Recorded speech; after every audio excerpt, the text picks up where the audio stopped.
Hello, जय हिंद। स्वागत है आप सभी का परीक्षा वाटिका एजुकेशन में। आज के वीडियो में बीपीएससी एडीओ के पहले पेपर का दूसरा मॉडल प्रैक्टिस सेट कंप्लीट करेंगे। तो आइए स्टार्ट करते हैं बिना देरी के। जो बच्चे पहला सेट नहीं देखे वो जाकर के देखिए और यूट्यूब चैनल को सब्सक्राइब करके बेल आइकन को प्रेस कर लीजिए आप लोग। पहले पेपर से संबंधित पहले वीडियो में मैंने बताया था कि किस तरह 30% आपको क्वालिफाई करना है। यहाँ आपको ऊपर कॉर्नर में राइट साइड कॉर्नर में दिख रहा होगा वो वीडियो, उसको क्लिक कीजिए और पूरा वीडियो देख लीजिए आप लोग जाकर के। आपको जैसा कि पता है कि पहले पार्ट में अंग्रेजी से 30 प्रश्न पूछे जाते हैं। ठीक है, कितने 30 क्वेश्चन। जो अभी देखिए कंप्रिहेंशन दिया गया है, इसको कहा जा रहा है कि read the following passage and the answer the questions. चलिए इसको पढ़िए।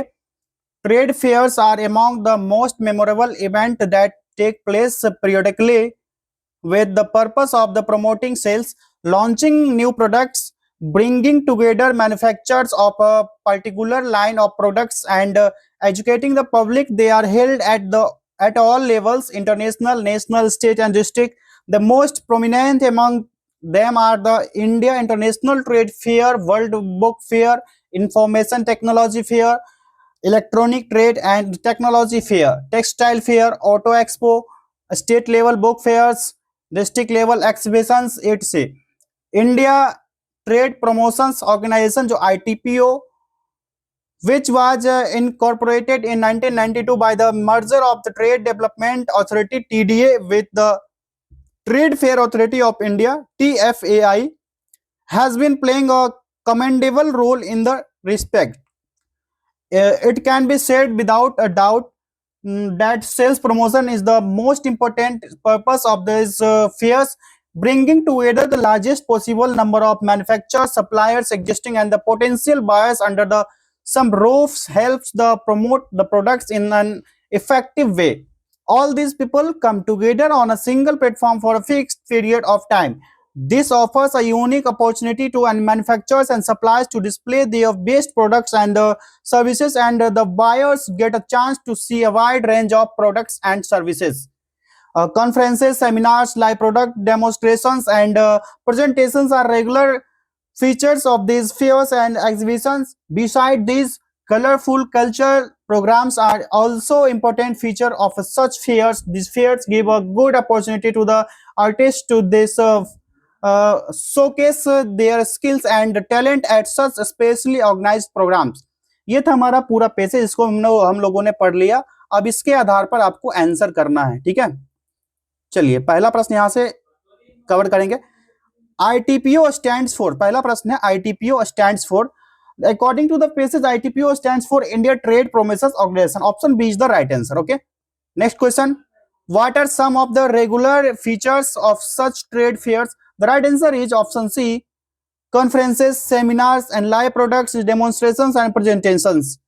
Next question, question number 3, how is the trade fair an effective way of promoting products? Options की तरफ देखते हैं। These are the options. Choose the correct one. The right answer is option A. It brings together the maximum number of manufacturers, suppliers, and buyers in a single place, according to the passage. Okay.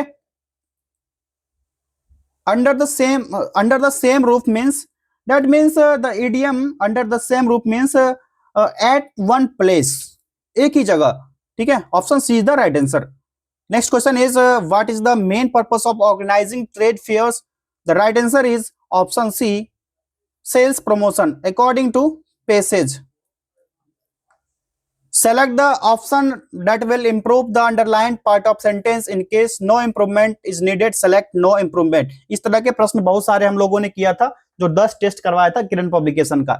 चलिए ये हमारा पूरा sentence है। Many battle was fought on the soil of India, ये underlined है, many battle was. तो इसका right answer जो हो जाएगा ऑप्शन 1 हो जाएगा, ऑप्शन ए हो जाएगा, मैनी अ बैटल वाज। ठीक है, battle is not used in plural sense. Okay, next question, fill in the blank with the most appropriate word. चलिए पूरा सेंटेंस है, this is one of the matters that dash me that most. The right answer is option C, disturb. If two clauses are connected with relative pronouns, verb is used according to the antecedent of relative pronouns. Here the antecedent of the relative pronoun that is matters. What? Matters. Okay, that is plural. Okay, then plural verb used disturbed. What? Disturb is plural verb. Next question. The following sentence has been split into 4 segments. Identify the segments that contains in a grammatical error. चलिए पूरा sentence हमारा when I was in 5th grade, ये पहला. I used to दूसरा. Ride on my तीसरा. And then read bicycle is number 4. What is grammatical error in this sentence? A modal verb I used to will be used to refers to talking about something that happened in the past or existent in the past but is no longer true. Option C is the right answer. I used to, because used to be refers to talking about something that happened in past or exist in past. ठीक है. Next question. Select the option that will improve the underline part. यहां पर कहा जा रहा है no improvement. इस तरह के प्रश्न आए हैं. चलिए सेंटेंस को पढ़ लेते हैं, उसमें टाइम नहीं खपाना है ज्यादा. In India processed foods becomes popular in the 20th century. Underline word क्या है? Becomes popular in. The right answer is option A, became popular in. Okay, because became popular in will be used because 20th century makes it clear that is sentence in past tense. Okay. Next question. The following sentence has been split into 4 segments. Identify the segment that contains a grammatical error. The man turned to him with a look of disapprove. थोड़ा बड़ा कर लेता हूं इसको ताकि आपको सही से दिख पाए. क्लियर है? आप चलिए यहां पर ऑप्शंस दिए गए हैं. इसका राइट आंसर क्या हो जाएगा? तो ऑप्शन सी हो जाएगा इसका राइट आंसर. ऑफ डिसअप्रूव जो होगा ना, ये नहीं होगा, क्योंकि यहाँ पर जो ये डिसअप्रूव है ना, इसके जगह पर डिसअप्रूवल होना चाहिए. ये नाउन है और यहाँ पर डिसअप्रूवल नाउन है ना, इसका यूज होगा अप्रोप्रिएट वर्ड के रूप में. कहाँ होगा? ये वर्ब है और नाउन जो होगा हमेशा यहाँ पर रिक्वायर्ड होगा. तो यहाँ पर वर्ब है तो यहाँ पर नाउन जो होगा डिसअप्रूवल होगा. तो ऑफ डिसअप्रूव जो है यहाँ पर ग्रामेटिकल एरर है. यहाँ पर क्या होना चाहिए? Disapprove. Select the option that will improve the underlined part of the given sentence. In case is no improvement is needed, select no improvement required. चलिए पूरा सेंटेंस पढ़ लीजिए. He did much mistakes. Did much mistakes is यहाँ पर जो है ये sentence है. राइट आंसर चूज कीजिए. क्या हो जाएगा? The committed many mistakes will be used because commit is used to mistake and many is used as a plural countable noun. That is option A is the correct answer. Committed many mistakes. Identify the segment in the sentence which contains the grammatical error. If there is no error, select no error. साफ साफ कहा जा रहा है, अगर error नहीं है तो नो एरर सेलेक्ट कर सकते हो आप लोग. चलिए, you should tell these children to complete their projects himself. Right answer is option C. यहाँ पर एरर हो जाएगा देयर प्रोजेक्ट्स हिमसेल्फ, क्योंकि यहाँ पर themselves is appropriate because the subject children. What is? Children is the subject of plural, therefore plural possessive adjective their. Okay, and the plural reflexive noun, plural reflexive pronoun, that is themselves. ठीक, यहां per them सेल्फ्स का use होना चाहिए. ठीक है, him self के जगह पर. ये एरर हो गया. चलिए नेक्स्ट क्वेश्चन है इंप्रूव द अंडरलाइन पार्ट. यहां पर ग्रामेटिकली एरर है या फिर ग्रामेटिकली करेक्ट करना है इसको. चलिए पढ़ लीजिए. The number of women working outside homes has been steady. ये अंडरलाइन पार्ट है, इसी का ग्रामेटिकली करेक्ट करना है. सही जवाब हो जाएगा option A, has been steadily. Okay, क्योंकि यहाँ जो है ना has been steadily will be used because adverb steadily is needed here to modify verb increasing, not steady that is adjective. Okay, this is adjective and steadily that is increasing needed to modify verb, not study. Okay,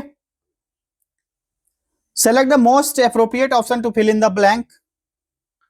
He claims to be dash kid in the school. Right answer is option B, smartest. Very easy. Next question, select the synonym of the given word. bountiful.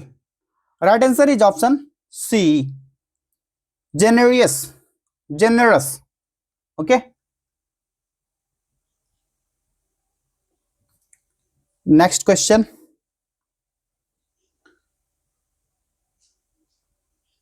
Select the most appropriate synonym of the given word.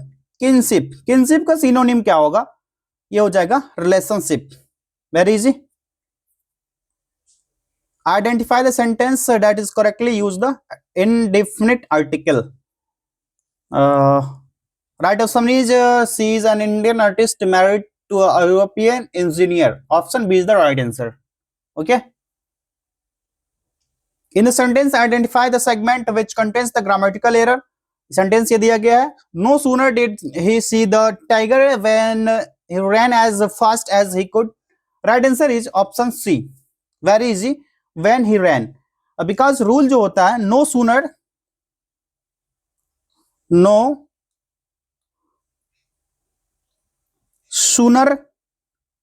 head के बाद जो होगा ना verb का पहला form use होगा, उसके बाद देन का यूज होता है. ठीक है. और अगर जो हार्डली हैड होगा तो वर्ब का थर्ड फॉर्म होगा. अगर इस जगह पर हार्डली हैड होगा उसके बाद वर्ब का तीसरा फॉर्म, उसके बाद वेन का प्रयोग होगा. वेन. ठीक है. एज सून एज का मामला जब आएगा, एज सून एज का मामला जब आएगा तब भी वर्ब का तीसरा फॉर्म उसके बाद कोमा का यूज होगा. ठीक है. इस तरह से. चलिए नेक्स्ट क्वेश्चन है select the most appropriate antonym of the. इसका बैबल का विपरीत शब्द पूछा जा रहा है. तो बबल का विपरीत शब्द जो हो जाएगा ये हो जाएगा सेंस. ओके. बैबल मतलब फूलिश होता है. एंटोनिम फूलिश, मूर्ख. A sense in that in sense of wisdom. Babble foolish. Clear. Next question. Choose the word that is opposite in meaning to the given word. Nadir. इसका opposite word पूछा जा रहा है. ये हो जाएगा क्लाइमैक्स. ठीक. अगला है, इसमें कह रहा है ग्रामेटिकल एरर चूज करने के लिए. Ritu was really annoyed as she had been waiting for me at the metro station for 5 o'clock. Right answer is option C. For 5 o'clock. Will be use of for to show a period of time. Example के लिए अगर कहा जाए तो 2 hours 2 years इस तरह का होगा तो यूज ऑफ फोर, इसका यहाँ पर फोर का यूज होगा. अगर सिंस यानी कि यूज ऑफ सिंस की बात करें, सिंस का कब यूज होगा, जैसे कि 15 अगस्त आएगा, 15 मार्च आएगा, या कोई फिर डेट ले लीजिए, मान चलिए कि 20 अगस्त 1988, इस तरह से कोई डेट होगा तो वहां पर सिंस का प्रयोग होगा जो कि क्लियर डेट दिया गया है. जहां पर 2 आवर्स कोई क्लियर नहीं है, 2 आवर्स कभी भी हो सकता है, तो यहाँ पर क्लियर होगा वहां पर सिंस, जहां पर क्लियर नहीं होगा तो फोर का प्रयोग होगा. तो हैड बीन वेटिंग यहाँ पर साफ साफ है स्टेशन फॉर 5 o'clock. ठीक है. तो 4 5 o'clock ये ग्रामेटिकल एरर हो गया यहाँ पर. चलिए select the option that will improve. यहाँ पर क्या है, नो इंप्रूवमेंट. ज्यादा नहीं पढ़ना, ऊपर सीधे आना क्वेश्चन पर. It is wise to insure one's home on fire. Underline है ऑन फायर. ठीक है. तो सही जवाब इसका जो हो जाएगा ऑप्शन सी हो जाएगा, अगेंस्ट. यहाँ पर प्रीपोजिशन अगेंस्ट होगा. ये जो है ना प्रीपोजिशन है, अगेंस्ट जो है प्रीपोजिशन है, ये यूज होगा क्योंकि अगेंस्ट मींस होता है to protect yourself from somebody और समथिंग. तो करेक्ट सेंटेंस क्या हो जाएगा, it is wise to insure one's home against fire. ये अगेंस्ट हो जाएगा, ऑन के जगह पर अगेंस्ट का यूज होगा, अगेंस्ट फायर. ओके. चलिए अगला प्रश्न देखते हैं. यहां पर भी ग्रामेटिकल एरर कहा जा रहा. No sooner did the dark clouds gather in the sky when the electricity was switched off. Right answer is option C. Very easy. When the electricity was switched off. बहुत easy है. Select the most appropriate option to fill in the blank. Dash or not you allow me. I am going to the fair. यहाँ पर जो right answer होगा, देखिए सबसे पहले ये चीज क्लियर कर लीजिए. वेदर जो होगा इसका यूज होगा बिकॉज नॉट, यहाँ पर जो यूज होगा वुड का, क्योंकि नॉट जो है ना इसका यूज होगा इसके साथ, किसके साथ, वेदर के साथ. तो whether is subordinating conjunction to select one of the two item. Okay. Then the correct sentence is whether और not you allow me I am going to the fair. Okay. तो right answer is whether. Select the incorrectly spelled word. यहाँ पर कौन सा है, तो अब्रेवेशंस पहला ही ये गलत लग रहा है। इसका मतलब होता है समराइजिंग, किसी चीज को शॉर्ट समरी करना, समरी करना, ठीक है। तो यहाँ पर क्या हो जाएगा, यहाँ पर जो है ना, क्यों गलत है, ये होता है इस तरह से लिखा था, अब्रेविएशन, ठीक है, विएशन, यहां पर वेसन, ठीक है, इसलिए ये गलत है, राइट फॉर्म ये होगा, इसलिए ये इनकरेक्ट है। Select the option express the give sentence in passive voice. We are organizing the charity function tomorrow. Right answer is, where is the charity function is being organized tomorrow. पहला इसका सही जवाब हो गया। अगला प्रश्न है select the option that express the given indirect speech. Direct indirect speech और पैसिव वॉइस, एक्टिव वॉइस, ये सब तो आप लोग बहुत दिनों से करते आ रहे हो, इस तरह के प्रश्न आपसे हमेशा बनेंगे ही बनेंगे। He said I bought this book for my brother. Right answer is option B. He said that he had bought that book for his brother. Easy. Select the most appropriate meaning of the given idiom. At the drop of a hat. ये एक idiom है, इसका जो meaning हो जाएगा instantly, मतलब अचानक। Option A इसका राइट आंसर हो गया। अगला प्रश्न है select the most appropriate one word for the expression given below. A study of a human being and their ancestors through time. तो एक शब्द में कहा जा रहा है, इसका क्या हो जाएगा, तो एक वर्ड, वन वर्ड सब्स्टिट्यूशन जिस तरह से आप बनाते हो, तो इसका राइट आंसर क्या होगा, तो ये हो जाएगा anthropology. Okay, one word for the expression study of human being and their ancestors through time is anthropology. Meaning of their option biology, what, the scientific study of living things, that is biology. Okay, यहां पर और भी बात की जाए, जैसे philosophy क्या होगा, यहां पर फिजियोलॉजी है, फिजियोलॉजी है ना, फिलॉसफी नहीं फिजियोलॉजी है। The scientific study of living things functions, that is physiology. इसी से संबंधित एक होता है ethnology, ethnology, that is the scientific study of comparison of human race, comparison of human races, that is ethnology. Clear? Next question, select the most appropriate word which means the same of as the group of word given. A government run by a king or a queen. The right answer is option C, monarchy. Okay, monarchy. यहां पर और भी दिया गया है, ओलियोगार्की क्या होता है, oligarchy, oligarchy a political system governed by a few people. एक पॉलिटिकल सिस्टम होता है ओलियोगार्की, जो कुछ लोगों के द्वारा गवर्न किया जाता है। और भी है aristocracy, A privileged class holding hereditary tiles, that is aristocracy. इसी तरह ना एक और वर्ड आता है प्लूटोक्रेसी, आप लोग पढ़े होंगे ये सब चीजें पॉलिटिक्स में।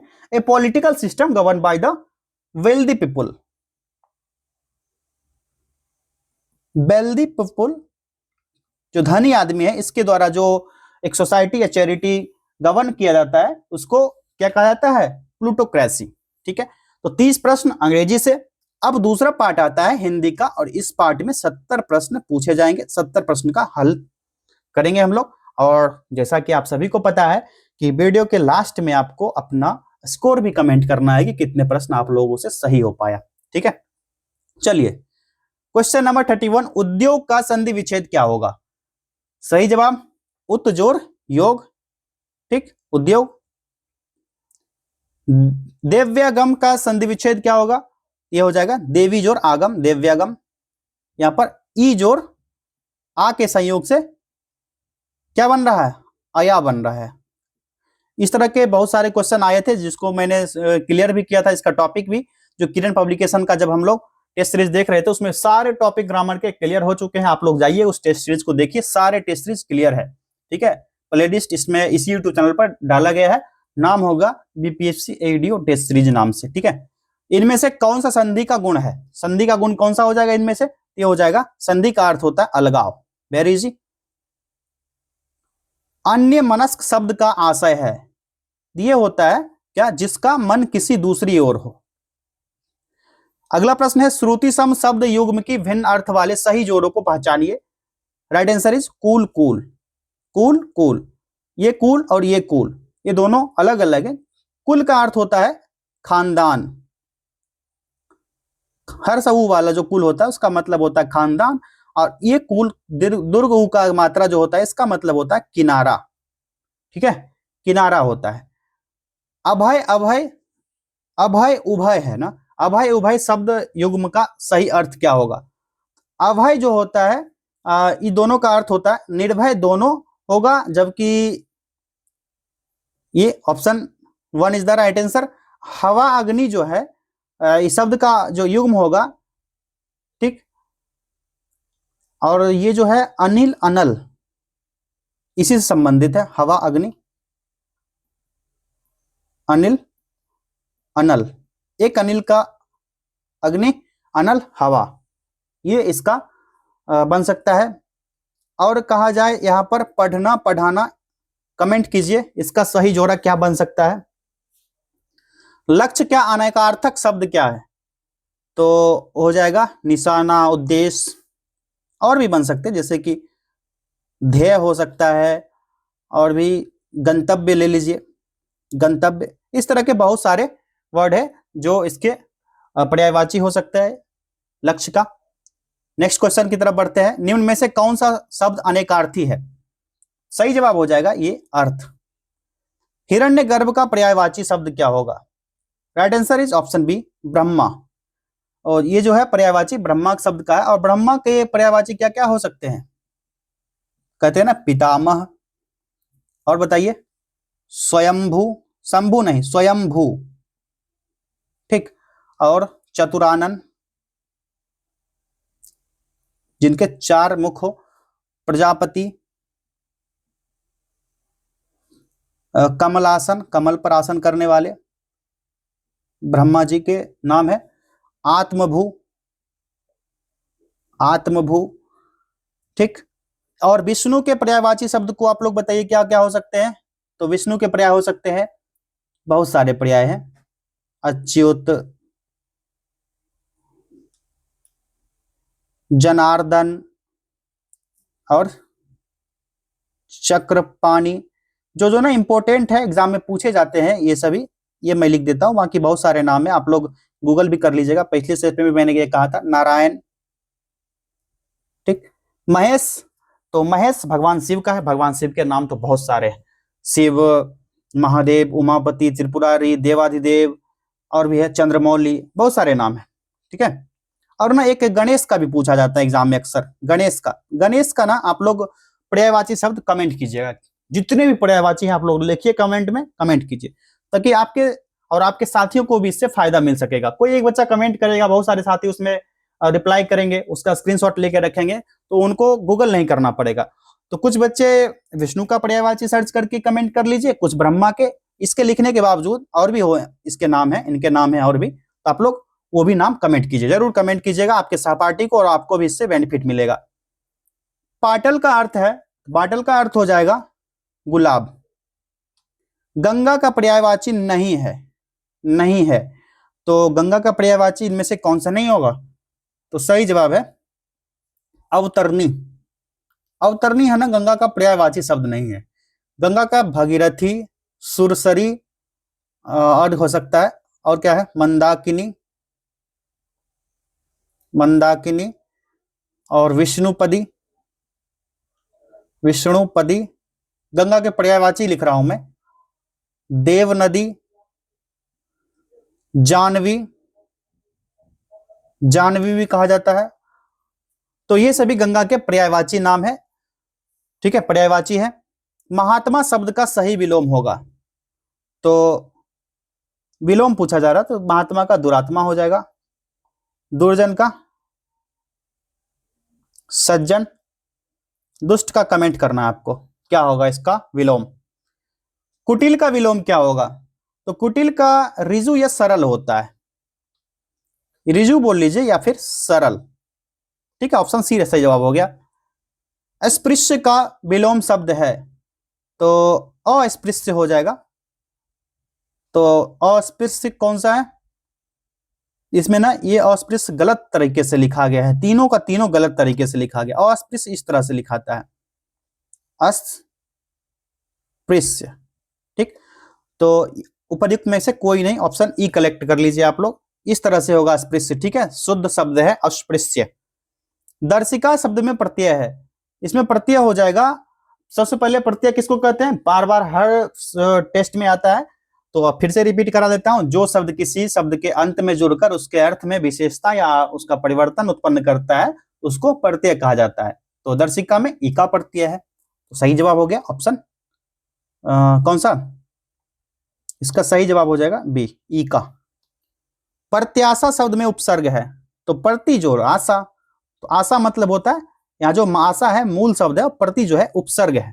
तो उपसर्ग पूछा जा रहा है, तो उपसर्ग क्या होगा? प्रति। चलिए क्वेश्चन नंबर 47 की तरफ बढ़े। असुरक्षित शब्द में कौन सा उपसर्ग है? ये हो जाएगा कौन सा? असुरक्षित में अ और सु से बना है, तो दोनों हो सकता है, अ भी है सु भी है, दोनों हो सकता है। इसको क्लिक कीजिए आप लोग, ऑप्शन सी, दोनों उपसर्ग ही लगे। और मूल धातु जो रक्ष होती है, जिसका अर्थ होता है रक्षा करना, इसमें है ना रक्ष, मूल धातु है ये। खिचड़ी किस प्रकार का शब्द है? सही जवाब हो जाएगा देशज शब्द है खिचड़ी। और देशज शब्द किसको कहते हैं? जिनकी उत्पत्ति का कोई पता नहीं है। ये शब्द स्थानीय लोगों द्वारा अपनी आवश्यकता अनुसार समय समय पर बना लिए जाते हैं। निम्नलिखित में से कौन सा शब्द विदेशी नहीं है? इनमें से कौन सा होगा विदेशी नहीं है? कान, कान जो है ना ये विदेशी शब्द नहीं है। अगला प्रश्न है, निम्न में से विदेशी शब्द कौन सा है? अमीर। द्रवहु सो दशरथ अजीर बिहारी में रेखांकित शब्द का क्या अर्थ है? अजीर, अजीर का अर्थ होता है क्या? बताइए आप लोग। आंगन। क्या होता है? आंगन। अजीर मतलब आंगन होता है। ठीक, ए बी सी इसको ऑप्शन कर लीजिए करेक्ट। वह घर से बाहर गया, इस वाक्य में से कौन सा कारक है? तो कल कारक के बारे में मैंने बताया था, सभी कारक के बारे में। तो यहां पर जो है क्या है? अपादान से। ठीक, कहा था ना मैंने, तो अपादान कारक है यह, अपादान कारक। यहां पर ऑप्शन में नहीं दिया गया, तो ऑप्शन ई इसका राइट आंसर हो गया। चलिए अगला प्रश्न देखिए। जिसका कोई शत्रु नहीं जन्मा है, वाक्यांश के लिए एक शब्द है। इस वाक्यांश का शब्द क्या हो जाएगा? तो सही जवाब है इसका ऑप्शन सी, अजात शत्रु। नेक्स्ट क्वेश्चन देखते हैं। जिस वाक्य में कर्ता की प्रधानता होती है, लिंग वचन प्रायः कर्ता के अनुसार होते हैं, वे वाक्य डैश कहलाते हैं। उन वाक्यों को कर्तृवाच्य कहा जाता है। ठीक है, परिभाषा दिया गया है इस तरह से। अगर मान चलिए इसका एग्जांपल लेते हैं, जैसे राम पुस्तक पढ़ता है। ठीक है, इसमें कर्ता का प्रधानता दिखाया कि राम पुस्तक पढ़ रहा है। मान लीजिए मोदी जी विदेश दौरा पर गए हैं, तो यहाँ पर क्या है? कर्ता प्रधान है कि मोदी जी विदेश गए हैं, कर्ता ही काम कर रहा है ना, मतलब मोदी जी विदेश जा रहे हैं, ये कर्तृवाच्य हो जाएगा। इस तरह का सेंटेंस आएगा। तो भूतकाल के डैश भेद होते हैं। भूतकाल के कितने भेद? तो भूतकाल के 6 भेद होते हैं, 6 भेद होते हैं। और 6 भेद को मैं लिख भी देता हूं यहां पर। पहला सामान्य भूत, भूत जोड़ते जाइएगा इसमें आप लोग। दूसरा आसन्न भूत, भूतकाल के एग्जाम्पल है ये, सॉरी विभेद है, प्रकार है। पूर्ण भूत। चौथा अपूर्ण भूत, अपूर्ण भूत। पांचवा प्रकार हो जाएगा संदिग्ध, संदिग्ध भूत। और छठा हो जाएगा हेतु हेतुम बोध, हेतु हेतु मद भूत। ये 6 प्रकार हैं भूतकाल के। ठीक है, तो यहां पर ऑप्शन ही नहीं दिए गए 6। चलिए डी ऑप्शन बना लीजिए 6 प्रकार के, और डी ही ऑप्शन क्लिक कर लीजिए आप लोग। चलिए अगले प्रश्न की तरफ बढ़े। डिब्बा किस शब्द का एक वचन है? तो ये हो जाएगा डिब्बे का, डिब्बे ये बहुवचन है और डिब्बा जो है एक वचन है। निम्नलिखित में से पुल्लिंग शब्द नहीं है, तो ये हो जाएगा ऑप्शन सी, नकल। रत्न और मोती पुल्लिंग है और नकल शब्द जो है यह पुल्लिंग नहीं है, नकल शब्द जो है स्त्रीलिंग। ठीक, उसे धीरे धीरे लिखने की आदत है।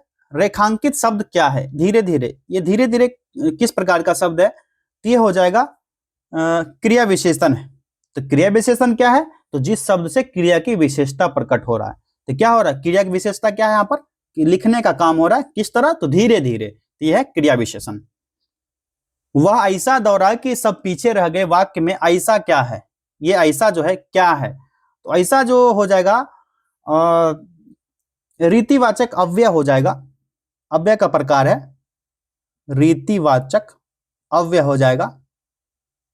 ठीक है, यहां पर ऑप्शन दिया ही नहीं गया तो ऑप्शन ई राइट आंसर हो गया।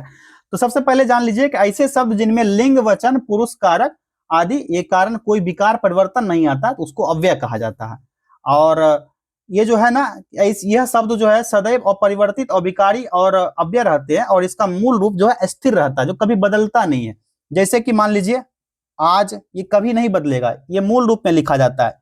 किंतु, परंतु, ये एकदम सेम इट एज लिखा जाता है। तो इस प्रकार के जब आएंगे ना चीजें तो ये अव्यय होगा। तो अव्यय के भी प्रकार होते हैं, इसको भी मैंने क्लियर किया है। सारे टेस्ट आप लोग को देखना ही पड़ेगा और अभी अगर उन चीजों को फिर से रिपीट करेंगे तो टेस्ट लंबा हो जाएगा। तो वो टेस्ट आप लोग देख लीजिए, चीजें भी क्लियर हो जाएगी, टेस्ट भी क्लियर होगा और आगे जाकर के आपको किसी भी प्रश्न में दिक्कतें नहीं आएंगी, कोई भी दिक्कत का सामना नहीं करना पड़ेगा। अब पढ़कर क्या होगा? इस वाक्य में कौन सी क्रिया है? सही जवाब है पूर्वकालिक क्रिया। कर्म के आधार पर क्रिया के कितने भेद होते हैं? तो ये हो जाते हैं कितने प्रकार के? 2 प्रकार के, 2 भेद होते हैं। कौन कौन? कर्म के आधार पर, पहला सकर्मक क्रिया, दूसरा अकर्मक क्रिया। ठीक, सकर्मक और अकर्मक। जिन क्रियाओं के प्रयोग में कर्म की आवश्यकता नहीं होती है, कर्म डजंट रिक्वायर्ड, उसको अकर्मक कहते हैं। और जिसमें कर्म रिक्वायर्ड है, इसकी अपेक्षा रहती है, वो हो जाएगा सकर्मक क्रिया। क्लियर है ना यहां पर? चलिए अगला प्रश्न देखते हैं। धुंधला शब्द में विशेषण है। धुंधला शब्द, इसमें कौन सा विशेषण हो जाएगा? ये हो जाएगा गुणवाचक। ठीक है, तो विशेषण में गुणवाचक विशेषण की संख्या सर्वाधिक होती है, जैसे कि काल, स्थान, आकार, रंग, दशा, गुण, इन सब आधार पर गुणवाचक विशेषण को वर्गीकृत किया जाता है। किस किस प्रकार के? काल, स्थान और आकार, उसके बाद रंग, दशा, इन सब आधार के गुणवाचक विशेषण को विभेद किया जाता है इन सभी आधार पर। ठीक है, इसी तरह ने उस 10 टेस्ट में बहुत कुछ क्लियर करवाया गया। मैं बार बार रिपीट कर रहा हूं, आप लोग जाकर देखिए उस टेस्ट को। इसी तरह से पूरा डिटेल्स में मैंने बताया है, इससे भी अधिक डिटेल्स में। यहाँ तो सिर्फ विभेद कर रहा हूं, वहां पर विभेद के भी क्या परिभाषाएं हो सकती हैं, उसके विभेद क्या है, वो सभी क्लियर है उसमें। अग्नि का विशेषण होगा, अग्नि का क्या विशेषण हो सकता है? आग्नेय। Option B is the right answer. Next, कोई सज्जन आपको बुला रहा है, इस वाक्य में किस सर्वनाम का प्रयोग किया गया है? इसमें सर्वनाम जो है, कोई सज्जन आपको बुला रहा है, ये कोई है मतलब कि जिसका कोई अता पता नहीं है, तो अनिश्चयवाचक सर्वनामिक विशेषण हो जाएगा। ठीक है, जिससे किसी निश्चित वस्तु का बोध ना हो, उसको अनिश्चयवाचक सर्वनाम कहते हैं। और इस तरह के प्रश्न जब आएंगे तो कोई लगा होगा, कुछ लगा होगा, इस तरह से जब आएगा तो यह जो है अनिश्चयवाचक सर्वनाम होगा। और निश्चयवाचक सर्वनामिक विशेषण में यह लगा होगा, वह, और प्रश्नवाचक जो होगा वो सर्वनामिक विशेषण के अंतर्गत आएगा। प्रश्नवाचक में कौन कौन? जैसे कौन आएगा, क्या लेके आएगा, तो ये है, ये किस टाइप का होगा? तो प्रश्नवाचक या प्रश्नवाचक सर्वनाम, सर्वनामिक विशेषण। सारा क्लियर हो गया? निम्नलिखित में सर्वनाम है, तो यहां पर सर्वनाम क्या हो जाएगा? वेरी इजी, यह कौन सा सर्वनाम? अभी मैंने आपको बताया था, यह हो जाएगा निश्चयवाचक सर्वनाम। ठीक है, यहां पर पूछा जाए तो किस तरह का? तो निश्चयवाचक। ठीक है, जलेबी में मिठास अधिक है, रेखांकित शब्द का विशेषण बताइए। मिठास, मिठास का विशेषण क्या होगा? तो ये हो जाएगा मिठास। सबसे पहले जान लीजिए कि ये होता है ना भाववाचक संज्ञा है। भाववाचक संज्ञा है। क्या? मिठास। इसमें भाव दर्शाया जा रहा है, तो इसका विशेषण क्या हो जाएगा? तो इसका विशेषण मीठा होगा। ऑप्शन सी सही जवाब है। निम्नलिखित प्रश्न में संज्ञा शब्द पहचानिए। तो इसमें संज्ञा कौन सा है? मीठा, मिठास, मधुरता, चतुराई, ये सभी होगा। मीठा, मधुर और चतुर, ये जो है ना, ये तीनों जो है ये सभी विशेषण है। ये सभी जो दिए गए हैं ये विशेषण है। अब अगर इसको हम लोग संज्ञा में कन्वर्ट करेंगे तो पहला जो है मीठा, तो मीठा का संज्ञा क्या हो जाएगा? मिठास होगा। ठीक। दूसरा है मधुर, मधुर का संज्ञा होगा मधुरता। तीसरा क्या है? चतुर, चतुर का चतुराई होगा, चतुराई। ये सभी संज्ञा है, मिठास, मधुरता, चतुराई। तो संज्ञा शब्द पहचानने को बोल रहा है, तो ये सारे के सारे जो शब्द हैं विशेषण है, तो इनमें से कोई नहीं, राइट आंसर हो गया। अगला प्रश्न है, निम्नलिखित में से शुद्ध शब्द कौन सा है? इनमें से शुद्ध कौन सा होगा? आप लोग कमेंट कीजिए, वेट करता हूं। सही जवाब हो जाएगा जिजीविषा, ऑप्शन सी, वेरी इजी। और यह जो वर्तनी होता है, से शब्द जो जिजीविषा, जिजीविषी, ये वर्तनी की शुद्धि से अशुद्ध शब्द है ये सभी। ठीक है, वर्तनी की शुद्ध दृष्टि से शुद्ध का चयन कीजिए। फिर से वही क्वेश्चन है, अनुग्रहित। दो विपरीतार्थक शब्दों के बीच कौन सा विराम चिन्ह लगता है? इसके बीच लगाया जाता है योजक चिन्ह। ठीक, योजक चिन्ह लगाया जाता है। जैसे कि कभी कभी लिखते हैं ना, कल भी मैंने बताया था,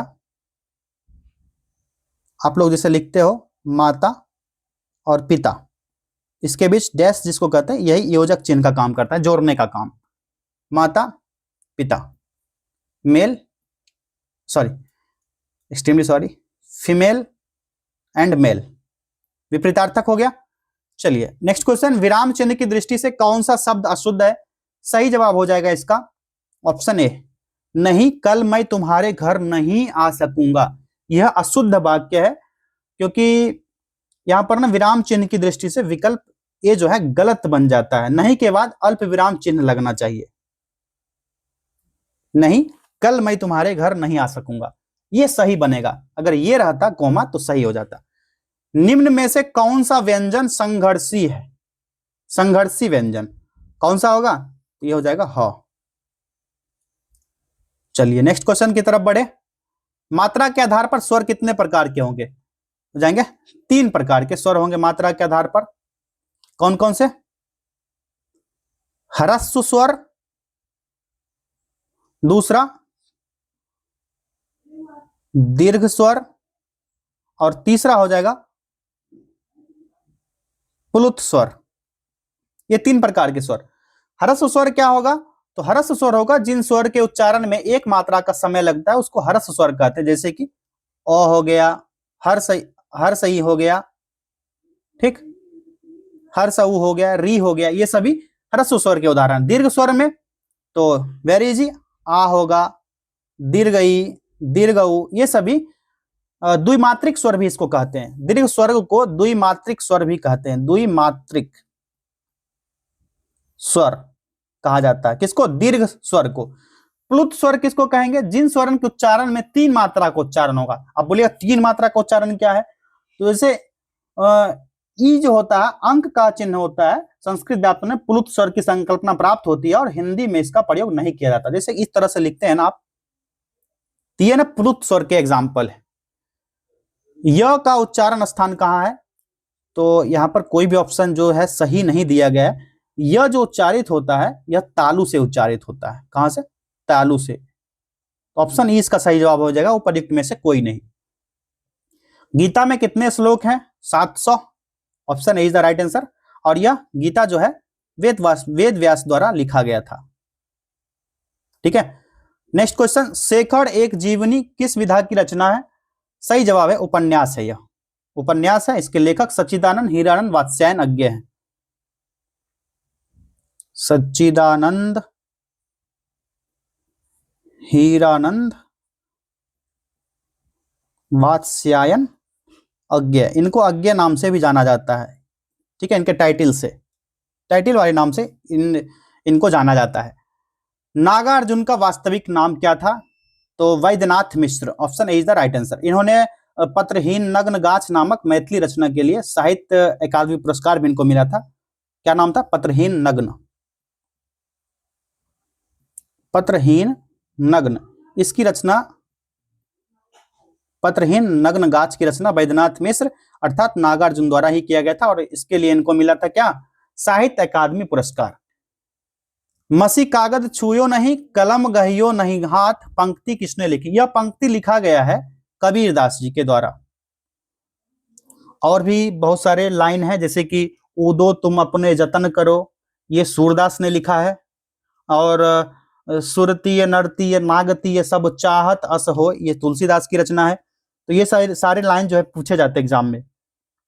हीरामन सुआ का उल्लेख आता है पद्मावत में। अमीर खुसरो का वास्तविक नाम क्या था? बताइए। अबुल हसन। और निजामुद्दीन औलिया का शिष्य था। यह जो है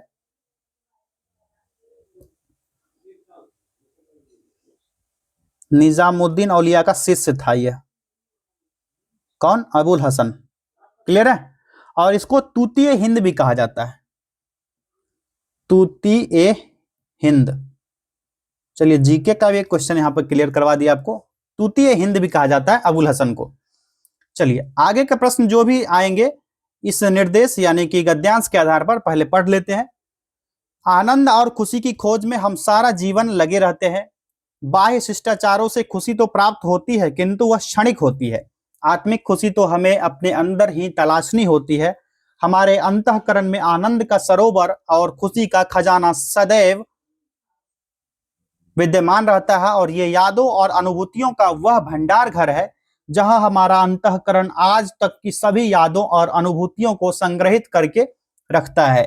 यह बहुत बुद्धिमान और चतुर है, यह आपका आज्ञाकारी दास भी है। इसके विशाल संग्रह में से आत्मिक आनंद को प्राप्त करना है तो उसे इसी दिशा में निर्देशित करना होगा। बाह्य मन को कुछ देर के लिए शांत, स्थिर और गतिहीन कीजिए और अंतर मन को निर्देश दीजिए कि वह अपने संग्रह में से नकारात्मक यादों अनुभूतियों को मिटाकर आपके लिए आनंद के अनमोल सच्चे मोती निकाल कर लाए। निरंतर अपने अंतःकरण को यही आज्ञा देते रहिए और धीरे धीरे वह कब आपको आत्मिक आनंद और जीवन स्फूर्ति से सराबोर कर देगा आपको पता भी नहीं चलेगा। उपर्युक्त गद्यांश को ध्यान से पढ़ने के लिए कहा जा रहा है और शीर्षक का चयन कीजिए। क्वेश्चन नंबर 81, इसका शीर्षक हो जाएगा आनंद की खोज। उपर्युक्त गद्यांश को ध्यान से पढ़िए और पढ़ तो लिए। प्रश्न यहां पर क्या है? अंतर मन से आत्मिक आनंद कैसे मिलता है? सही जवाब क्या होगा? यह हो जाएगा ऑप्शन बी। अंतर मन नकारात्मकता को मिटाकर सकारात्मकता से मन को शांत कर देता है जिससे आत्मिक आनंद मिलता है। अगला प्रश्न है, जब अंतर उसका सही सारांश कह रहा है, सारांश क्या होगा? तो इनमें से सारांश हो जाएगा, इसको थोड़ा सा छोटा करते हैं। चलिए चारों ऑप्शन आपको क्लियर है अब। तो जब अंतर मन को प्रतिदिन शांत, स्थिर और खुश रहने का निर्देश मिलता है तो वह एक आज्ञाकारी किंतु समझदार सेवक की तरह मन की सारी नकारात्मक गतिविधियों को हटाता जाता है और अच्छी सुखद अनुभूतियों को प्रवाहित करने लगता है। मन शांत होने से आनंद का अनुभव होने लगता है और धीरे धीरे यही आनंद भाव स्थायी हो जाता है। पहला ही सारांश सही लग रहा है। यहाँ पर प्रतिदिन शांत, स्थिर और खुश रहने का निर्देश मिलता तो वो एक आज्ञाकारी किंतु समझदार सेवक की तरह मन में आनंद भर लेता। आनंद क्यों भरेगा? ठीक, अंतर मन को निर्देश मिलने से मन शांत हो जाता है और आनंद का अनुभव होने लगता है। ये बहुत शॉर्ट हो गया और ये दोनों तो नहीं होगा ऑप्शन। पहला ही ऑप्शन जो है सारांश के रूप में सही है और कुछ शब्द सीमा भी होता है, कम से कम 50 शब्द में होना चाहिए सारांश कभी भी। ठीक, चलिए अगला प्रश्न देखते हैं।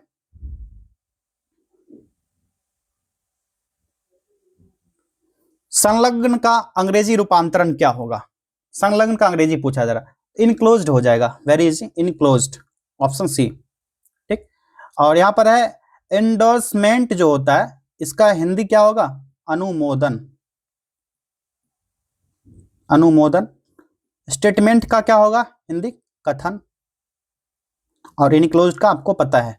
इसी से संबंधित एक वर्ड है नोटिफिकेशन। नोटिफिकेशन का क्या हो जाएगा? अधिसूचना। ठीक, कब बबा मरही कब बड़ा चुरही का अर्थ है। सही जवाब हो जाएगा, यह एक ऐसा आशा है, लोकोक्ति है। इसका मतलब होता है कार्य का अनिश्चित होना, कार्य का अनिश्चित होना। आए थे हरि भजन को ओटन लगे कपास, कहावत का अर्थ कौन से विकल्प में बताया गया है। इसमें से सही जवाब हो जाएगा ऑप्शन ए, किसी कार्य विशेष की उपेक्षा कर किसी अन्य कार्य में लग जाना। अकेला चना भार नहीं फोड़ता, इसका अर्थ क्या होगा। तो अकेला व्यक्ति शक्तिशाली नहीं होता। खिली हुई हवा आई फिरकी सी आई चल गई, पंक्ति में कौन सा अलंकार है। तो अलंकार डिटेल्स में बताया मैंने, तो ये हो जाएगा उपमा अलंकार। तो जब एक वस्तु की तुलना दूसरी वस्तु से की जाती है तो उसको उपमा अलंकार कहा जाता है। तो खिली हुई हवा फिरकी सी आई फिर चली गई, यहाँ पर विपरीतार्थक बन रहा है तो उपमा अलंकार हो जाएगा। सजना है मुझे सजना के लिए, इसमें कौन सा अलंकार है। सही जवाब हो जाएगा यमक अलंकार। यमक अलंकार किस टाइप का होता है, तो क्लियर है कि युग्म या जोड़ा जहां एक शब्द अथवा शब्द समूह का एक से अधिक बार प्रयोग होगा तो उसका अर्थ हर बार अलग होगा। जैसे कि और भी एग्जांपल लिए, उधव जोग जोग हम नाही, यहां सजना है मुझे सजना के लिए, इसका मतलब डेकोरेशन, यहां पर मतलब स्वेंड। ठीक, दोनों का अलग अलग अर्थ है। चारु चंद्र की चंचल किरणें खेल रही जलथल में, इस पंक्ति में कौन सा अलंकार है। सही जवाब हो जाएगा, यहां पर कोई भी आंसर नहीं है, अनुप्रास अलंकार इसमें होगा। अब कहिए क्यों। क्योंकि जहां किसी पंक्ति के शब्द में एक ही वर्ण एक से अधिक बार आता है तो वहां अनुप्रास अलंकार होता है। ठीक है, तो जैसे कि चारु चंद्र की चंचल किरणें, यहां में च वर्ण की आवृत्ति से एक से अधिक बार हुई है, च च च। ठीक है, ये बार बार रिपीट हो रहा है एक से अधिक बार, तो अनुप्रास अलंकार होगा। अनुप्रास ऑप्शन नहीं दिया गया, ऑप्शन ही टिक कीजिए, उपयुक्त में से कोई नहीं। जिस छंद में 4 से अधिक चरण होते हैं वो हो जाएंगे छप्पय, इसमें 4 से अधिक चरण है। और एक विषम मात्रिक और संयुक्त छंद है, जैसा कि इसके नाम से स्पष्ट है, इस छंद में 6 चरण होते हैं। पहला चरण जो होगा रोला के, और शेष 2 चरण जो उल्ला के, और पहला और द्वितीय और तीसरा चतुर्थ योग के होंगे। और छप्पय में उलाला के सम विषम, जो पहला और दूसरा तृतीय चतुर्थ चरण का योग मिला करके टोटल करा जाए इसको, तो 15 + 13 28 हो जाएंगे। और 28 मात्राओं वाला ही अधिक प्रचलित होता है। ठीक है, नेक्स्ट, हास्य रस का स्थायी भाव क्या है। ये होता है हास। ठीक, हास होगा। और हिंदी में स्थायी भाव की संख्या 9 है। ठीक, कितने, 9 है। रस की बात की जाए तो यहां पर ना ये क्वेश्चन बन सकता है, इसको ना क्लियर करना बहुत ही इंपॉर्टेंट है, इसको ना क्लियर किया जाए। चलिए इसी को जूम कर लो, चलिए इसको मिटा देते हैं। यहां पर ना एक चीज लिखिए आप लोग, एक नोट बनाइए, एक तरफ आप लोग रस लिखिए, ठीक, और दूसरे तरफ उसका अस्थाई भाव। अस्थाई भाव क्या होगा इसको भी लिख लीजिए। तो चलिए, जैसे कि श्रृंगार रस आएगा, श्रृंगार रस, श्रृंगार रस में रति भाव आएगा, अस्थाई भाव इसका रति होगा। दूसरा आएगा हास्य, हास्य रस होगा तो हास भाव आएगा। तीसरा आता है करुण रस, करुण, करुण रस की स्थिति में शोक का भाव आएगा, अस्थाई भाव शोक है। ठीक, अगला है रौद्र रस, रौद्र रस होगा तो क्रोध का भाव, अस्थाई भाव क्रोध होगा। फिर है वीर रस, रस जोड़ते जाइएगा, वीर रस में जो भाव आएगा वो उत्साह का आएगा, अस्थाई भाव उत्साह का। ठीक, उसके बाद भयानक, एक है रस भयानक, भयानक रस में भय का अस्थाई भाव है। क्लियर। नेक्स्ट है विभत्स, विभत्स ये भी एक रस है। विभत्स रस में जुगुप्सा होगा, अस्थाई भाव जुगुप्सा। ठीक है, उसके बाद एक रस है अद्भुत, अद्भुत रस में आश्चर्य। ठीक, नेक्स्ट अगला है शांत रस, शांत रस में ना निर्वेद का स्थायी भाव है, निर्वेद। क्लियर है, तो इसको ना आप लोग स्क्रीनशॉट ले लीजिए या फिर नोट कर लीजिए। यहां पर ये जो मैंने लिखा है ये सभी रस हैं, ठीक, यहां पर मैं इसको जूम कर देता हूं, आपको लिखने के लिए सही रहेगा। ठीक है, चलिए अब आप लोग इसको नोट कर लीजिए, अब क्लियर दिख रहा होगा आपको। ठीक, कौन कौन से रस के प्रकार हो गए यहां पर? तो हास्य रस हो गया,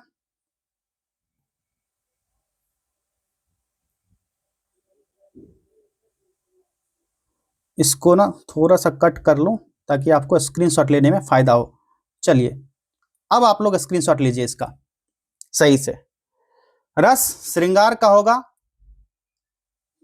अस्थाई भाव रति, हास्य का हास, करुण का शोक, रौद्र का क्रोध, वीर का उत्साह, भयानक का भय, विभत्स का जुगुप्सा, अद्भुत का आश्चर्य, शांत का निर्वेद। ये अस्थाई भाव और रस है।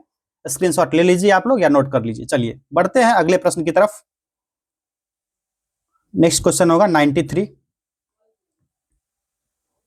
चलिए, निम्नलिखित में से कौन भारत मुनि के रस सूत्र का एक व्याख्याकार नहीं है? इनमें से सही जवाब जो हो जाएगा ऑप्शन बी हो जाएगा, क्षेमेंद्र। निम्नलिखित वाक्यों में एक अशुद्ध है, कौन सा होगा ये अशुद्ध वाक्य? ये हो जाएगा उसकी आंखों से आंसू निकल पड़े। तो ये अशुद्ध वाक्य है। इसका शुद्ध कहे तो उसकी आंख से आंसू निकल पड़े, उसकी आंख से, आंखों का है, आंख से, सिर्फ आंख। निम्न में से कौन सा वाक्य मिश्र धातु का मिश्र वाक्य है? इनमें से कौन सा मिश्र वाक्य होगा? तो पहला ही हो जाएगा, जब सवेरा हुआ तब वो लोग बाहर आ गए। ये इसका सही जवाब हो गया। यही मिश्र वाक्य का एग्जाम्पल है, सटीक एग्जाम्पल है। ठीक है, क्लियर। नेक्स्ट क्वेश्चन है, निम्नलिखित वाक्य को सरल वाक्य में परिवर्तित करें। अतिथि आए और कार्यक्रम शुरू हुआ। ठीक, तो इसका राइट आंसर क्या हो जाएगा? ऑप्शन ए, अतिथि के आते ही कार्यक्रम शुरू हुआ। जिस समास में दोनों पद प्रधान समान रूप से प्रधान हो उसको क्या कहेंगे? बहुत ही इजी प्रश्न है यह, उसको कहा जाएगा क्या चीज? द्वंद्व समास। बताया है हमने 10 सेट जो किरण का मैं बार बार रिपीट कर रहा हूं, उसमें जाकर आप लोग देखिए, सारे समास को क्लियर किया है। बहुत लंबा टेस्ट भी चला था, लगभग 1 घंटा के आसपास वो टेस्ट चलता था। चलिए इसका राइट आंसर क्या हो गया? कोई भी नहीं ऑप्शन सही है यहाँ पर, तो ऑप्शन ई इसका राइट आंसर हो गया। ऋण मुक्त में कौन सा समास है? इसमें हो जाएगा ऑप्शन बी, अपादान तत्पुरुष समास।